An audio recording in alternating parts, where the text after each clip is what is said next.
passion is going to get you out of bed when you're exhausted, when everyone else is going to bed, or when everyone else is going on vacation or going to events. It's what's keeping you focused.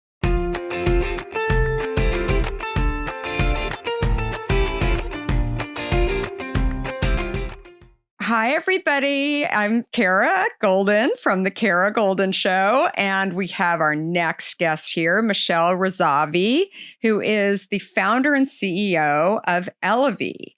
And Michelle is a former San Francisco Union Street, and for those of you who have ever been to the Hint store on Union Street, you may recognize Michelle. She taught classes inside of Equinox there at the Equinox, the Michelle. And we were so thrilled to see that she finally launched her own bar.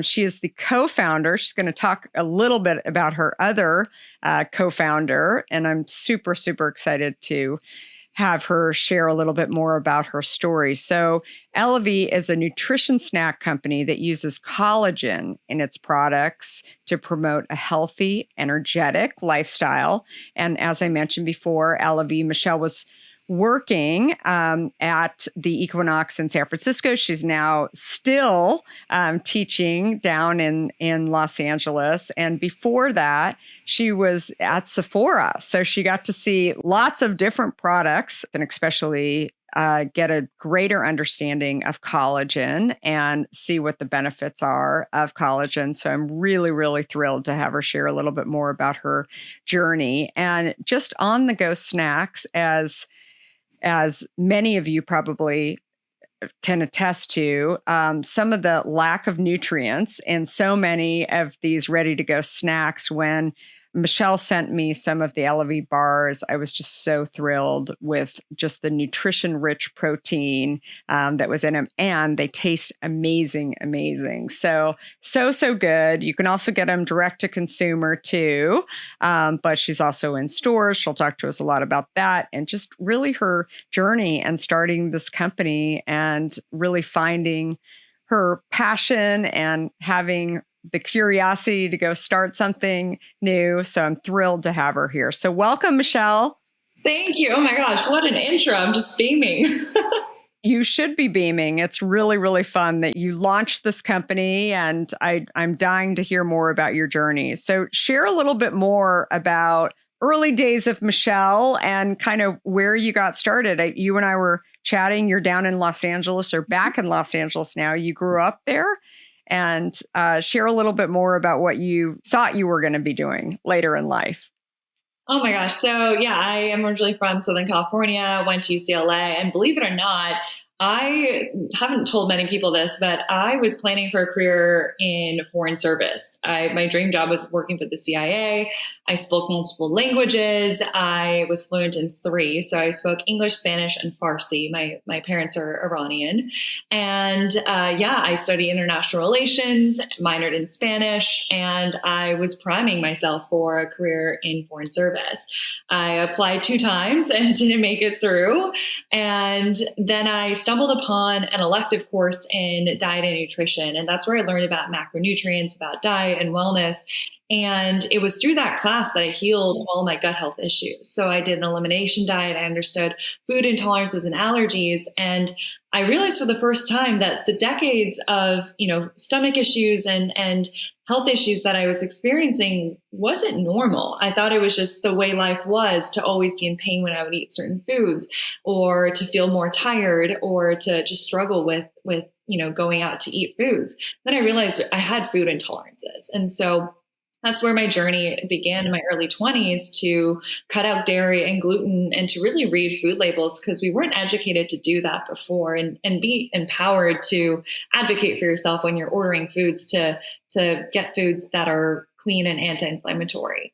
And so that's where the initial kind of passion for health and wellness began, was by an elective course in college. And that passion just remained consistent through. Now, I wish I could say I immediately jumped into a career in health and wellness right after, but as you can imagine, the pressures of graduating and parents, are you going to go to law school? Or are you going to get a doctor's degree or get a graduate school degree? That definitely kind of stifled me and really unleashing the inner fire within. And so I went for a more safer route. I started at a tech job in San Francisco and just used that as an opportunity to get out of Southern California because I otherwise wouldn't have left LA. And so that's where I really established my independence, was living in a city, barely knew anyone. And San Francisco just had that fire, that electricity for startup culture. Everyone was starting a new company. Everyone had that, passion to try new things. Everyone had a new idea. And that energy, looking back, was what inspired me to even give me the idea to start a company years later, seeing so many young entrepreneurs, start at such a young age and feel so impassioned by their ideas. So I was working at a tech startup first at Eventbrite, and that's where I got my first foray into e-commerce and understanding cart flow abandonment and friction and digital marketing. Then from there, I worked for a digital marketing agency in health and wellness. So slowly transitioning myself closer to my passion. This is just a great piece of advice for anyone in their early 20s. Your dream job is just like you, Kara, like your dream job isn't always going to be straight out of college. It's your path that gets you there and just putting yourself out there. And then from there, I took a sabbatical, traveled, and when I came back, I really wanted to have a place in ownership and innovation. And so most recently, I was working at Sephora Corporate, where I was on their innovation team, overseeing AR and VR and retail technology and consumer personas. And that was really fascinating to understand consumer behavior in a lens of retail.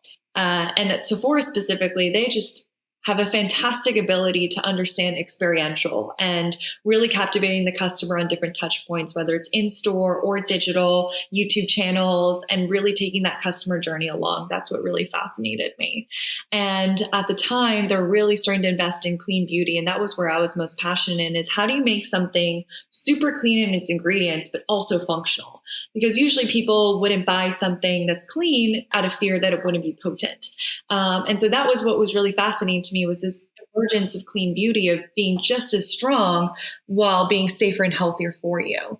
And so while I was working there, I was still teaching fitness classes at the same time. So I was waking up at 6 a.m, teaching a fitness class at Equinox in Pine Street at Financial District, then running across the street, changing real quickly, working all day at Sephora, then running home, usually sometimes teaching another class up in the marina. So it's very much a go-go lifestyle, living out of 2 bags, multiple outfit changes. And I struggled to keep my body fueled during those days. When you're coming up against like these long hour days and you just need something quick and easy, it was really hard for me to find something I could trust. Every other protein bar in the market at the time had either dairy protein, sugar alcohols, tapioca fiber syrups, inulin, you name it, just all these fillers and additives that either extended shelf life or held the bar together with better structure, or was just cheaper. And unfortunately, that catastrophically damaged my gut health. And so I was afraid to eat food products because they would cause so much pain that I couldn't teach, that I wouldn't feel good, that I would be massively bloated. And so I would sometimes not eat. And that wasn't a solution either. And so, driven just by my pure frustration, I was creating, my own personal protein bars and integrating collagen in. And collagen, if you're not familiar with it, is the most abundant protein in our bodies. What happens around your mid-20s is our natural collagen production declines. And so you'll start to notice, there's this great emergence of collagen powders and pills and broth soups. And on every woman's desk at Sephora, everyone had a collagen powder canister on their desk. And I was going around asking them, like, hey, how often are you guys taking this? Like, do you guys like taking it? Just out of curiosity, because I had heard about collagen 10 years ago when I was working in Korea for an internship in college. And they're saying, yeah, I like it, but sometimes it comes to my coffee, or I forget to take it, or, it's not very that great of a ritual. And so I noticed that there was this demand for collagen and this desire to take it, but the current use case wasn't really promoting that consistent use for it to be efficacious. And so everyone's snacking. Everyone's constantly snacking at the office. People have got to eat.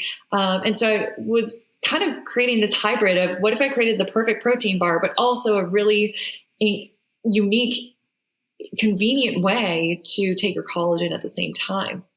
So I created my like personal prototypes, brought them to work, brought them to Equinox, and everyone just loved it. They loved the flavor formulation, and the integration of my Iranian culture using honey and dates was very unique at that time. Whereas everyone used sugar alcohols or artificial sweeteners, I was using the most natural sweeteners that I knew my body knew how to break down, and sweeteners that were also rich in antioxidants. And so this approach to formulation hadn't been done before, of creating a really clean, high protein bar that integrated the functionality of collagen and uncompromised in ingredients. And so that's how the formula, the first prototype, was born. And, what's interesting too, is at that time, as much as I loved like working at Sephora, I didn't feel satisfied. And I felt like there was so much more I could do. And I felt like I was just untapped to my potential. And I had this fire inside of me. And I was like, do I go to business school, or, do I kind of see this weird, crazy idea through, or do I just stay quiet and just keep going in this path and do what everyone expects me to do? And so there's definitely that crossroads moment. But I just thought back to, being in San Francisco and seeing everyone start an idea, take an idea and turn it into a company. And so that kind of why not me mentality, why not now mentality definitely came through. And so I kind of just followed the rabbit hole of like, let's just try this. Let's just contact a co-manufacturer. Let's just see some pricing. Let's just pay for an initial prototype. And then one step left, like after another, led to a purchase order being made. And that's when I brought in my co-founder, who helped me finance that purchase order. And kind of the rest is history. So if you had to point to one person in the journey along the way, like, was there one person who kind of inspired you to go and just try? Because obviously you're in this other job, this great job, and inside of, Sephora, you're busy also teaching classes and then you just decide, okay, I'm going to go start a company. Like, who was it, or what was it where you just decided I should just go start this? Like, if they can do it, I mean, maybe I can do it too. I think it's a fantastic question. I think about that. So the summer prior to that, I got invited by Equinox Corporate to be a part of their accelerator program. And essentially they open up this Awesome. Every year they open up this program where you can submit an idea. They select 5 finalists, and it's throughout the whole global company. And they fly you out to New York, and you get to work on a case study for a week. And it's kind of like a mini MBA program where you take an idea and you work with department heads and you research it out. You build out your case study, you present it to the C-level executives, and the winner wins this huge prize. And I think going through that experience really planted the idea in me that, hey, I'm capable of taking an idea and running with it and building something and creating something and getting other people involved, getting other people excited. And that was the see it to believe it moment for me, where I needed to get that validation of like, I am capable of a lot more. And that was that moment that was lingering in behind me throughout everything of, okay, well, if I was able to do this, then I can take this further. I have what's in me. So I'd say that was that, very, pivotal moment for me to take that leap and feel confident doing that. I love that. Did they actually help you did they give you money to actually go and start a company, or how did the program actually work? Yeah. So my idea was specifically, how to increase group fitness engagement naturally, because I was a group fitness instructor. And so I was integrating technology by adding in some new features. And through that, I was building out a case by showing data of how it would increase new member acquisition, retention, referrals, and kind of different modules that they could use within their app to kind of gamify going to more group fitness classes and tracking that activity.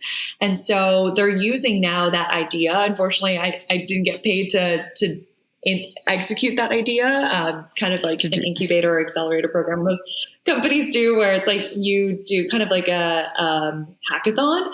But that experience was just so invaluable in terms of being given that exposure and being given that opportunity to interact with so many people at the corporate level at Equinox to see how a larger company works and take those learnings to understand what it would take to execute on any idea.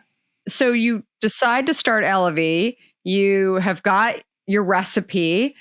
People are liking it, and you've got some samples. What was the first place that you went to actually get your product for sale? Yeah. So I remember very clearly went to Blue Fog Market on Union Street and went to them, and I just would not take no for an answer. And the store owner was Iranian as well. So I was speaking Farsi to him and trying to butter him up that way using any tactic I could.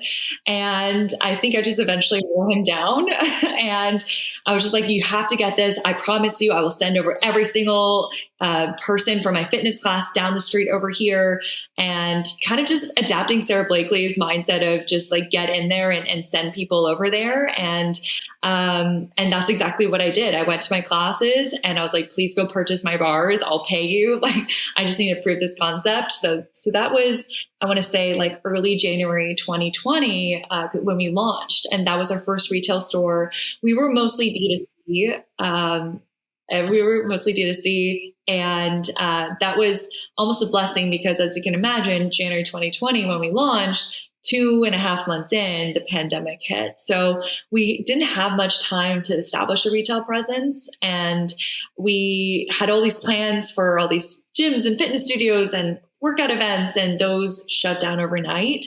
But yeah, it was very, very exciting to get, those first few early accounts in early 2020. And then the rest of our business was mostly online for 2020, which was pretty chaotic for a protein bar company. Share your Clubhouse story. I read about that, and I'd love to hear it from you. Oh my gosh, yeah. So networking is hard, and in a pandemic, there's no events that you could go to, and I was using Clubhouse as a way to drive sales, to build out awareness, and to fundraise. And so it was so hard to meet investors, and Clubhouse at the time in end of 2020, early 2021 was such a hot place for celebrities, investors, actors, everyone. You had like Elon Musk in there. And so it was a really cool place to hang out, and it was great to get access to people and pick their brains. So what I was doing was a very calculated approach where I would schedule times to be on Clubhouse during the day. And I had, spreadsheets of notes that I would take listening to investors that I really wanted to connect with, or people that I really wanted to connect with, industry leaders. And I would take notes on what they would say. Then I'd follow up with them on LinkedIn saying, hey, I noticed you said this in a Clubhouse chat. Really love what you said. Would love to set up some time with you to connect. And they were so flattered that someone listened and pulled out really cool nuggets that they, mentioned in a chat, and they would take a call with me. And that's how I found one of my advisors, Kevin Rutherford of Noon Hydration, who's such a champion for us. It's how I was able to build my portfolio of different people that connected us to our next advisor. And it's how I found our lead investor. So I pitched live our lead investor on Clubhouse, and we were his first investment via Clubhouse. And what was really funny is, I love it. Once he was like open to taking an email from me with that initial pitch, then we drove down from San Francisco to LA to hand deliver him product so that he can sample them in front of us. And so I think he just saw the hustle and the level of commitment and dedication, and was just like, all right, these girls are intense and worth backing. That is so great. And your co-founder, you mentioned her. So how did you guys connect? Yeah. So Nikki Elliot is my co-founder. She and I met teaching at Equinox, actually. So she was also juggling a very intense corporate job. She worked at PwC in mergers and acquisitions. So she's a numbers loving CPA. So perfect balance to my background, which is more in like sales and marketing. And she and I just bonded over this shared lifestyle of living out of bags, gym bags, and changing our outfits, and, living on no sleep, and really relying on protein bars, but sharing this equal dissatisfaction with something that wouldn't satisfy us or leave us something to be desired. And so she was equally intrigued by getting more collagen into her diet. She's an endurance athlete. She's done Ironmans.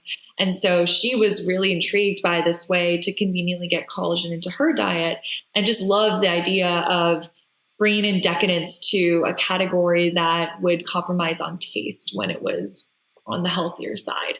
So yeah, she's been along on the journey from the early days as well. I love it. What you often speak about the importance of passion and curiosity. So what else do you think entrepreneurs need to know about, having that passion and curiosity that really makes being an entrepreneur that much easier?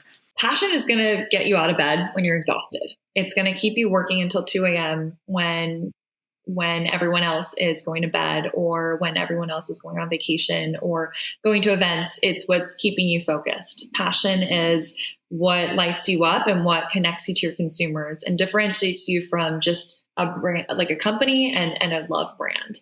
So I'd say passion is the core of everything. And it's what keeps you going as a founder through the hard times, but also keeps you energized and excited and just connected to your greater mission and your purpose. And I think if it's not there, people can see that. And curiosity, I would say that is really what allows you to be adaptive and responsive. Our first year, we've had our share of obstacles and roadblocks and fires. And I think that lens of curiosity allows you to take a step back sometimes and be like, okay, this route is not working. What can we do instead? Or curiosity in the sense of, customer engagement. Why are you unhappy? Okay, well, how can we make this better? Or how can we make this experience better on the digital side in terms of the front end experience going through a website? And I think this lens of curiosity, it allows you to separate the ego or that personalization. I think sometimes that I am guilty of sometimes of attaching to any road bumps or failures or obstacles, and just approaching everything of how am I going to learn from the situation and how can I learn from this to be better? And as I mentioned earlier, I was debating getting an MBA before starting this company, and this has definitely become my real world MBA. And so that's how I kind of ground down into everything. I'm like, you know what, this sucked, but I learned. And so I think the passion and the curiosity are so integral to not only grow, but also survive, especially how hard it is right now to run a company. Yeah, definitely.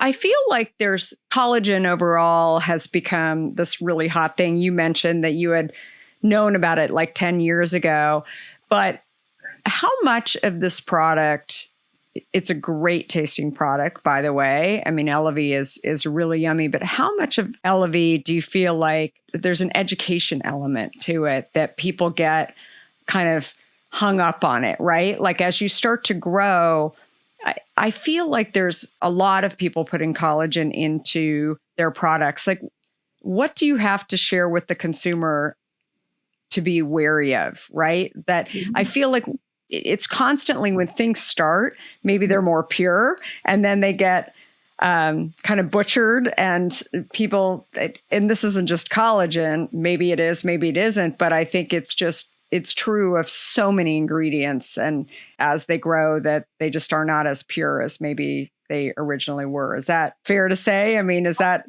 for your industry? I mean, overall, is that something that I'd love to hear your take on that? Yeah, I think, in general, which is a great thing, consumers are demanding more transparency.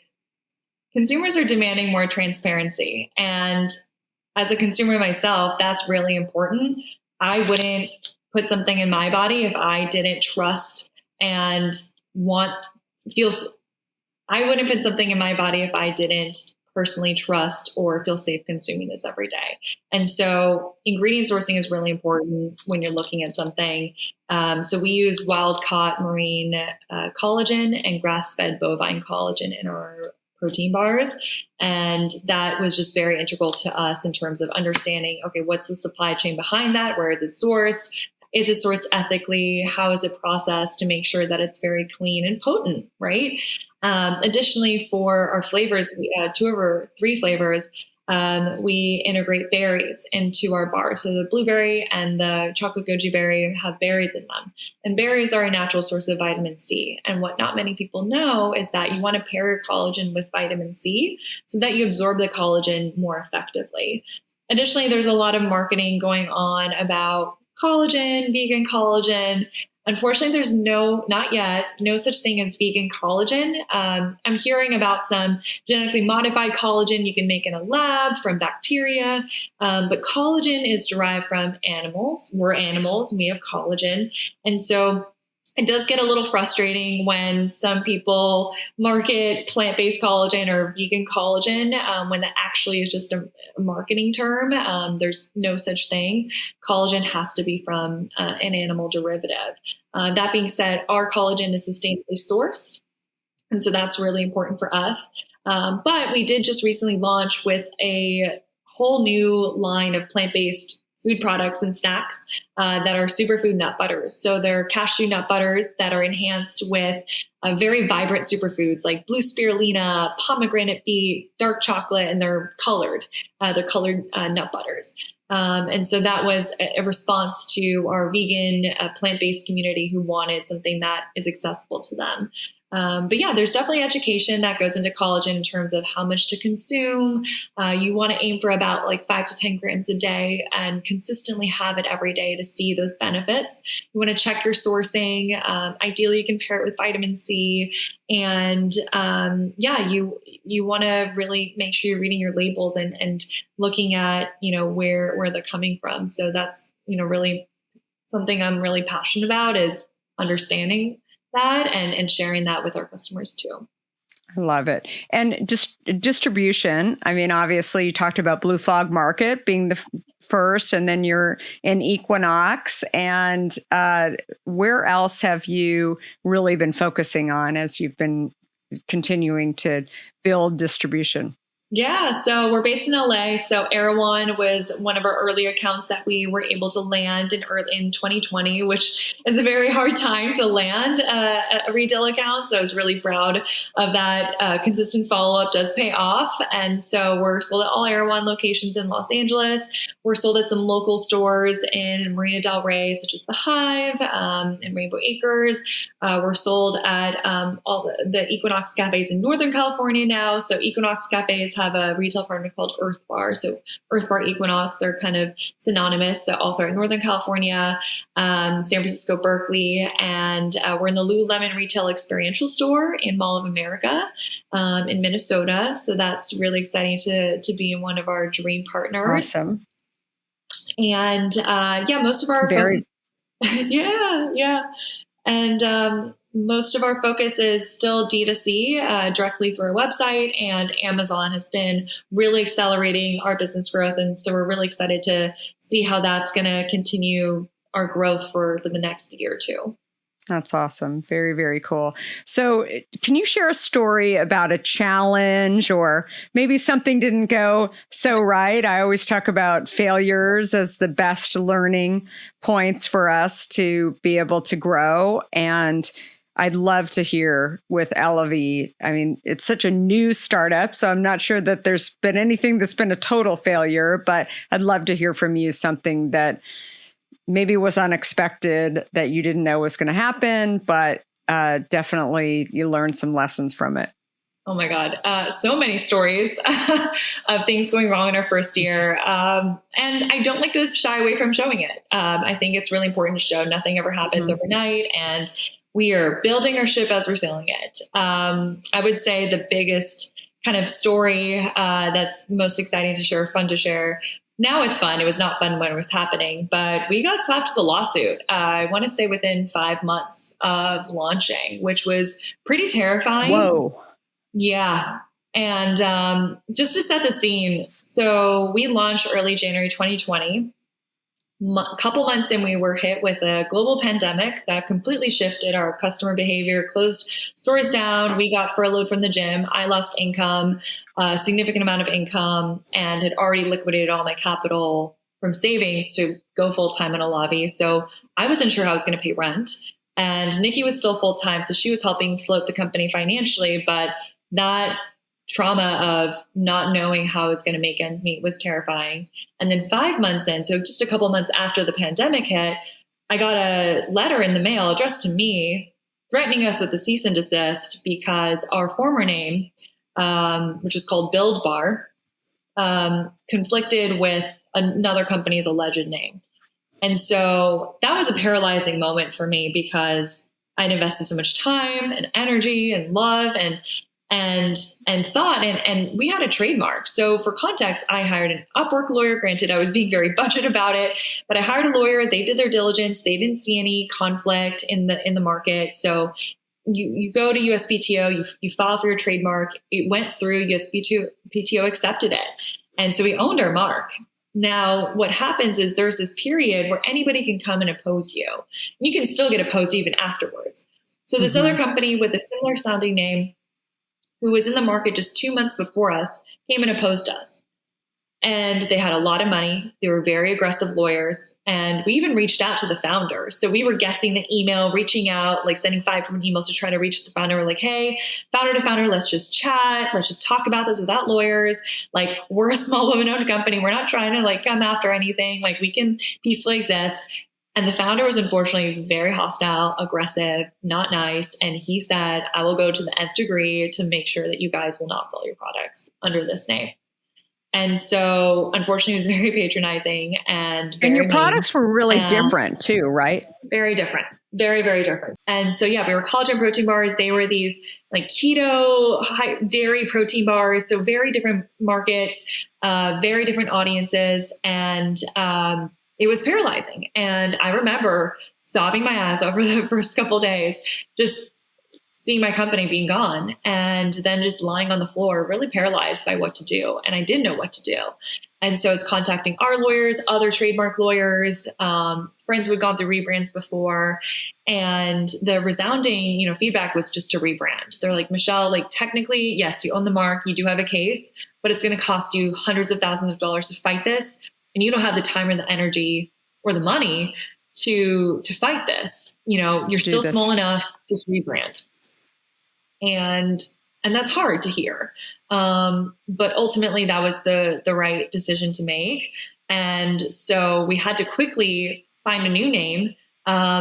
And at the same time, afford a brand new trademark. And that's expensive when you're bootstrapping. Nikki and I were just putting our personal money into everything. We didn't have friends and family, outside money going into this. This was just our personal savings. And it was in a pandemic. So I was taking my rent money to finance all this. And so because it was the pandemic, it was an interesting time where everyone was oddly very responsive. And so we were doing some research, and in public legal documents, we found out that that company that was giving us a cease and desist, they were in a trademark battle with another bigger company. And so then I went to that bigger company, kind of enemy of my enemy is my friend.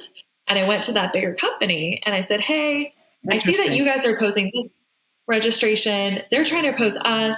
Can I work with you and sell you our registration so that your claim is stronger? Because I'd rather work with you than see them win. And they thought about it and they got back to us and they're like, yeah.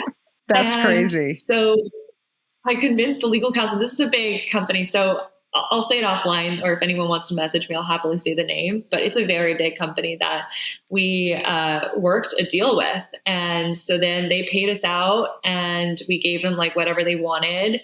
And I just look back and like the audacity that I had to just call up the legal counsel of this huge company and be like, hey, so do you want to buy your mark? and that's crazy. And they did. And they ended up doing it. Yeah. And then you ultimately put your names together to come up with the new one. Exactly. So we had 2 weeks. We didn't have, a brand agency to help us. We just had like 20 friends that we were sending text messages out. We're like, hey, what do you think of this? What do you think of this? We sent like 5 different names. And we ultimately landed on ELAVI, different variations of pronunciation, just because it was our last names put together. So it was trademark protected. It wasn't a real word that anyone could dispute. And it also had a play on the word elevate, which was very much in line with this elevated nutrition focus that we're very much all about projecting. So that's really how our name came to be, was from a trademark lawsuit and a Rush rebrand. And now we have this name, this brand that we love. I love it. Well, you found a way to move forward and not allow roadblocks to get in your way. And I love that story. It's great. Super, super awesome. So where can our listeners buy ELAVI and support you and hear more about your journey as well? Yeah, so best place to buy us is directly on our website. It's elavi.co. And if you want to check us out on Amazon, we're available on there as well, on Prime. And we're sold at stores in LA, Erewhon, Equinox cafes all throughout California. If you're in Minneapolis, Minnesota, we're in the Mall of America at Lululemon, and slowly expanding out, hopefully soon, as things are opening up. But yeah, really excited just to connect with our customers, or just people who are interested in the story and following along online. So feel free to follow us at our Instagram and TikTok handle. It's at Hey ELAVI, HEYELAVI. And if you want to connect with me personally, it's at Michelle Razavi, my first and last name, on Instagram. I love it. Well, thank you so much for coming on, Michelle. And thanks everyone for listening to this episode. Don't forget to subscribe to the Kara Goldin Show so that you are sure not to miss incredible founders and CEOs like Michelle, and hear more about companies like ELAVI. And please be sure to send in those 5-star ratings. It really helps with the algorithm so that we can get high up on those charts. So super, super great. And I am available on all platforms at Kara Goldin. And please be sure to pick up a copy or download a copy of my book, Undaunted.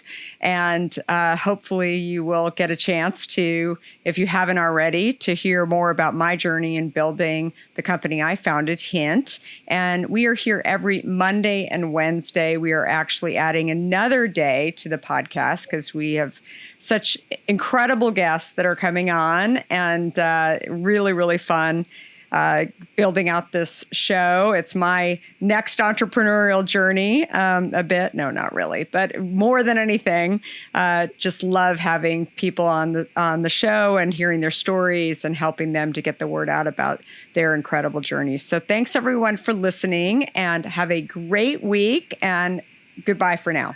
Goodbye, Michelle. Bye. Thank you so much.